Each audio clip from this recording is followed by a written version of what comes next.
The Last of Us Season 2 has finally crawled its way to the finish line. Not with a bang, not even with dignity, but like someone desperately trying to stay upright in the middle of a storm, while the entire audience watches in disbelief. What started as one of the most beloved adaptations in recent memory has now ended in a way that can only be described as a complete and utter collapse. And I'm not exaggerating.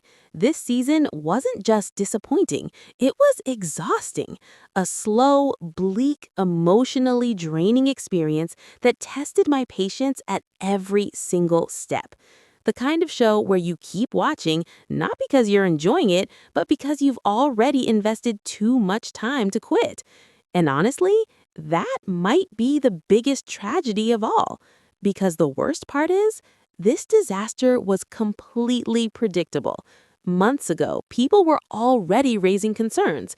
Fans were worried. Critics were cautious. And yet, somehow, things turned out even worse than expected.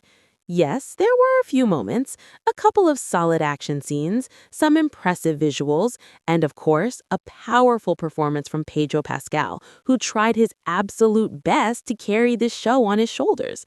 But even he couldn't save it. Because from beginning to end, this season felt like a misfire. Moments that should have been emotional felt empty. Scenes that should have been intense felt awkward.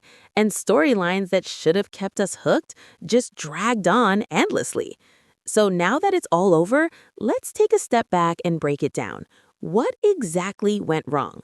Grab your popcorn because here are the top 5 reasons The Last of Us Season 2 failed. Problem number 1. Joel. Let's start with the biggest one. Joel. Killing off Joel so early in the story was, and still is, one of the most controversial decisions ever made in storytelling. And the shocking part? They did it again. Despite years of backlash, endless discussions, and countless fan suggestions, the show follows almost the exact same path. And the result? Exactly the same reaction. Frustration, disappointment, disconnection. Because Joel wasn't just a character, he was the emotional core of the story. His relationship with Ellie was the heart and soul of everything. Remove that, and suddenly the entire show feels empty. And no matter how hard the remaining characters try, nothing quite fills that void. Problem number 2. Ellie. Now we move on to Ellie. This is a tough one because it's not about personal attacks. It's about the reality of storytelling. Not every actor fits every role, and in this case, something just doesn't click. The character of Ellie is complex. She's broken, emotional, intense, and deeply human. But here, that depth feels inconsistent. Sometimes the performance feels too flat. Other times it feels overly exaggerated. And instead of connecting with her journey, you end up feeling disconnected. What makes it worse is the writing. This version of Ellie feels very different from what fans expected. Instead of a character consumed by grief and revenge, we get someone who often feels emotionally inconsistent, switching between tones without much buildup. Even her relationships lack tension. Moments that should feel heavy and meaningful instead come across as strangely light, almost out of place in such a brutal world. And because of that, it becomes harder to truly invest in her story. Now, let's talk about pacing, or the lack of it. This season moves in a way that feels both too slow and oddly rushed at the same time.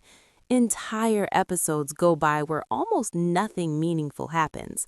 Characters wander, conversations drag, scenes repeat the same emotional beats over and over again, and instead of building tension, it starts to feel like filler. In a game, this might work because players are actively involved, but in a show, it just feels like wasted time. There's a constant sense that the story is stretching itself thin, trying to fill space instead of moving forward. Problem number 4, the writing. This is where things really start to fall apart. The writing. Character decisions often don't make sense. People take risks that feel unrealistic. Situations unfold in ways that feel forced, and dialogue sometimes feels unnatural or awkward. Instead of characters driving the story, it feels like the story is forcing characters into situations. And when that happens, immersion breaks. You stop believing in the world. You stop believing in the stakes. And once that connection is gone,